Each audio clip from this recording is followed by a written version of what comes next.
What if the greatest battle you fight every day is not outside, but inside your own mind? Have you ever stopped to ask yourself why, despite all efforts, peace still seems just out of reach?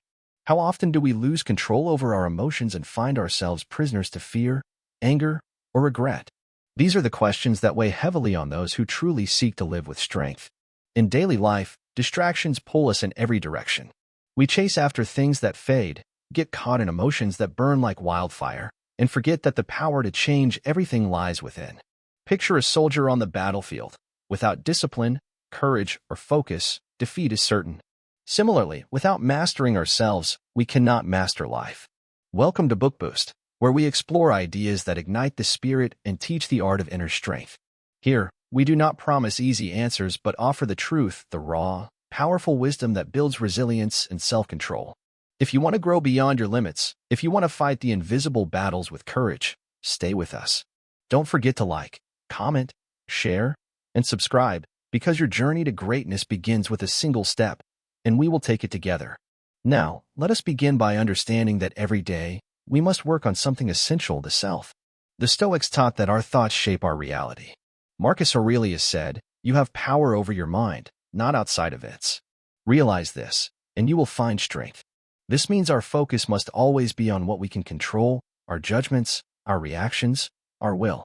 Every morning brings a choice: to let destructive emotions rule or to build unshakable calm. It is not weakness to feel pain or anger. Weakness lies in surrendering to them. We must train ourselves to respond with reason, to hold fast to virtue when chaos rages around us. This is the war within, silent, unseen, but fierce. It is the battlefield where true freedom is won. Please drop down your one thought on believe in yourself in the comments. Your voice matters, and sharing your strength will inspire others. Together, we grow stronger. Every day, we face a silent war, a struggle between what we want and what we must do. This battle is not waged in distant lands or grand arenas. It is fought quietly inside us, where desire and discipline clash. It is here, within the hidden chambers of our mind and heart, that our true character is shaped. We may think desire is our master, but the ancient wise knew otherwise. Discipline is the sword with which we carve the life we deserve. Consider this. How often have you found yourself chasing after fleeting pleasures, only to realize afterward that they left you emptier than before? How often have you wished for something so badly, only to feel a shadow of regret or disappointment once you got it? Desire tempts us with promises of happiness, yet it can deceive, leaving us trapped in a cycle of endless craving. The Stoics taught that true freedom comes from mastering these desires, not indulging them.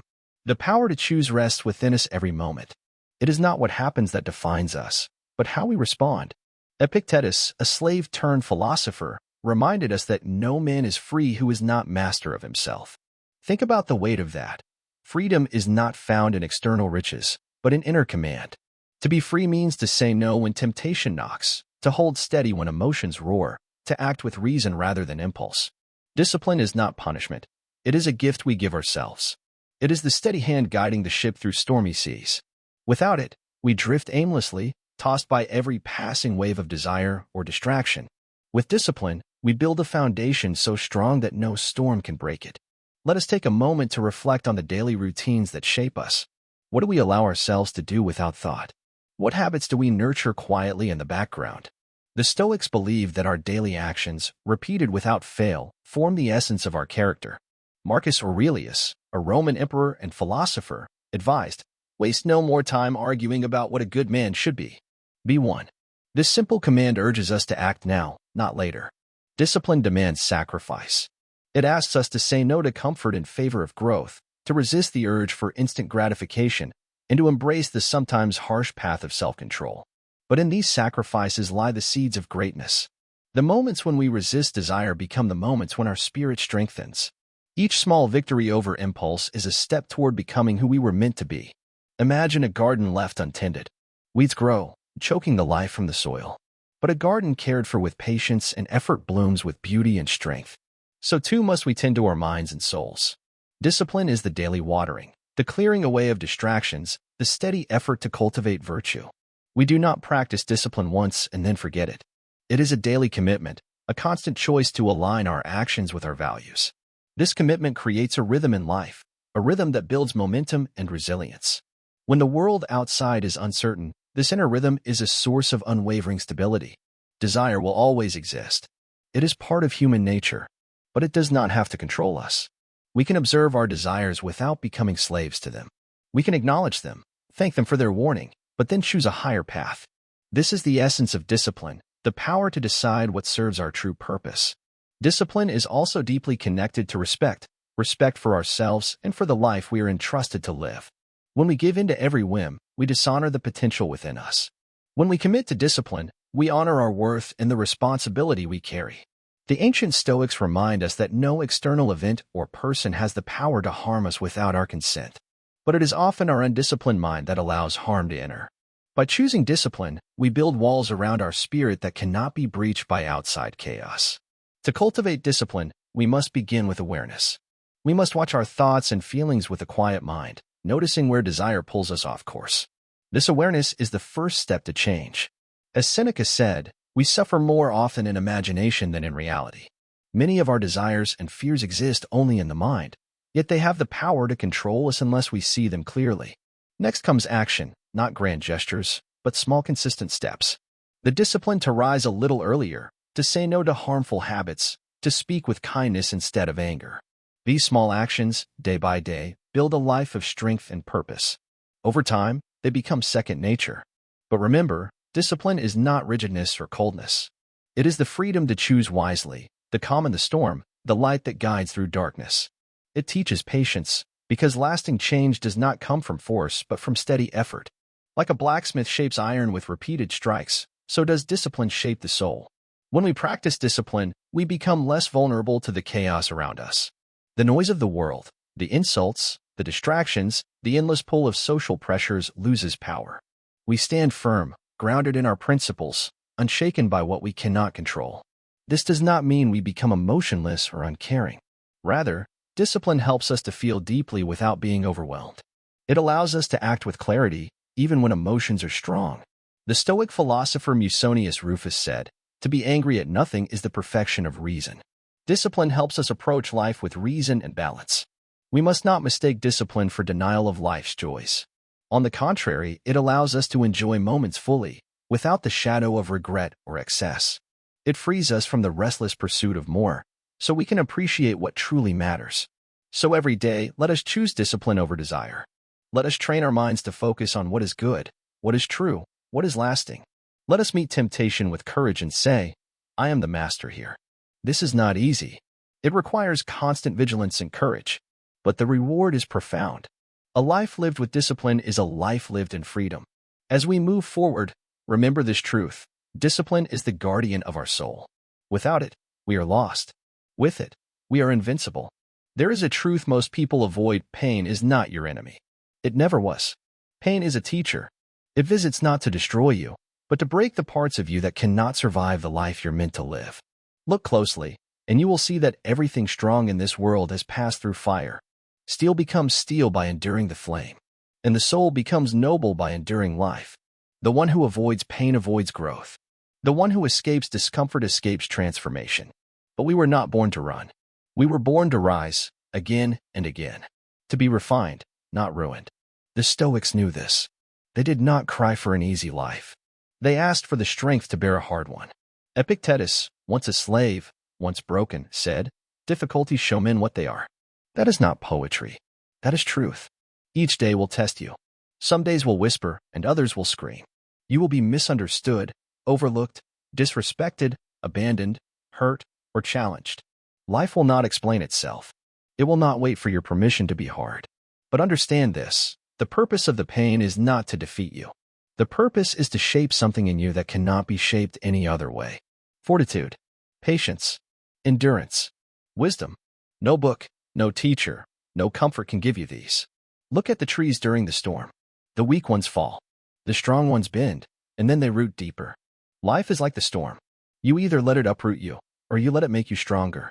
The Stoic does not curse the wind. He adjusts his sails. He does not cry because the world is cruel. He becomes just, even when the world is not. He does not avoid pain. He walks through it with dignity. Ask yourself, when was the last time you faced something difficult and came out stronger? Do you even remember? Or have you been running from every challenge life throws at you? You are not made for comfort. You were made for courage. You were made to endure, to refine, and to become something solid, something others can lean on, something the world cannot shake. But you cannot do this if you let emotions rule you. The Stoics warned about this. They said emotions are not the problem, being a slave to them is. Anger will visit you. So will fear.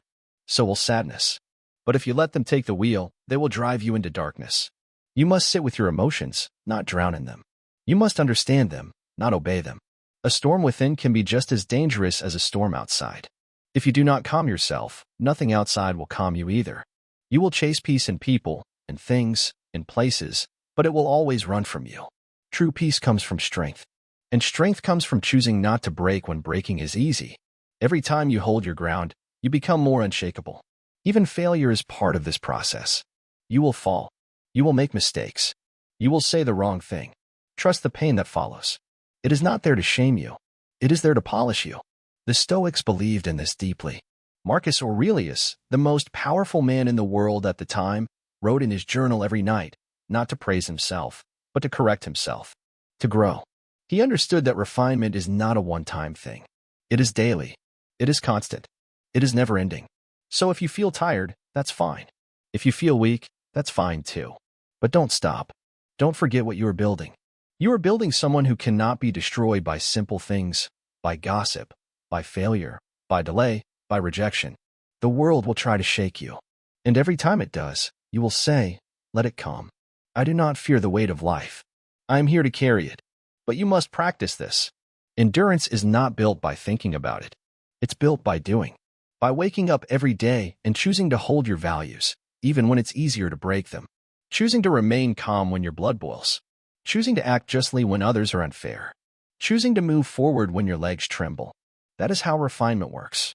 Slowly, painfully, but powerfully. Many people want peace, but few are willing to go through what peace costs. Peace is not something you find lying on the ground. It is something you earn by defeating what is inside you. Your fears, your doubts, your weaknesses. And you don't defeat them once. You defeat them daily, because they will return. But so must you, stronger every time. Let others complain. Let them quit. Let them shout at the sky. But not us. We will endure. We will refine. Not because life is easy, but because it is hard, and we are stronger than it. You don't need to scream to prove you are powerful. You don't need to fight to prove you are right. Let your patience be your power. Let your calm be your weapon. The world watches people who react. It respects those who remain steady. So don't rush your growth. Don't wish for the pain to leave too soon. Let it do its work. Let it strip away what you don't need. Let it harden what must be hardened. Let it teach you who you are beneath the noise. In the end, nothing outside of you can destroy you unless you let it inside. That is the message. That is the lesson. Endure and refine. The inner fortress, reclaiming control from chaos. We often look outward for strength, searching for security in places beyond our reach. Yet, the truest fortress, the one that shields us from suffering and chaos, stands within us. It is not made of stone or iron, but of our own will, discipline, and understanding. This fortress is the soul's sanctuary, where we find peace amid storms and control amid confusion. Life will always bring difficulties. There is no escaping pain, loss, or disappointment. The universe unfolds as it will, indifferent to our wishes or fears. Epictetus reminded us, it's not what happens to you, but how you react to it that matters. This simple truth is the foundation of our inner fortress. The events outside us are like weather, sometimes sunny, sometimes stormy. But the fortress stands firm if we build it well. To build this fortress, we must start by mastering our thoughts. Too often, we give power to feelings like anger, fear, or sadness. They crash against our mind like waves breaking on a weak wall. When we allow them to dominate, we lose ourselves. The Stoics taught that emotions become destructive only when we let them. We do not choose what happens, but we always choose how we think about it. Imagine your mind as a garden.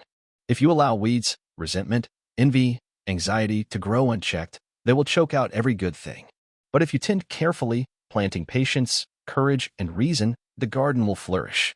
Each day, we must weed the mind of harmful thoughts and nurture what is true and helpful.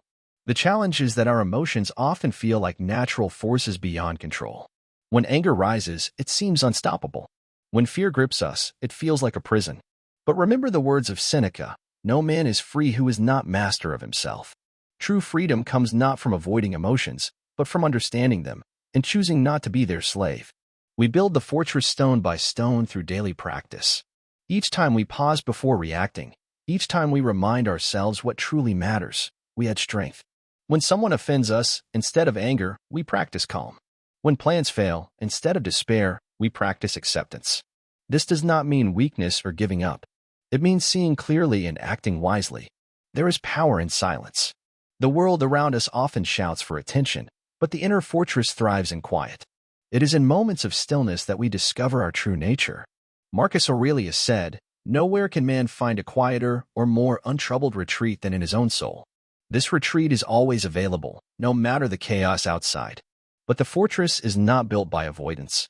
It is built by facing reality, even the harshest parts.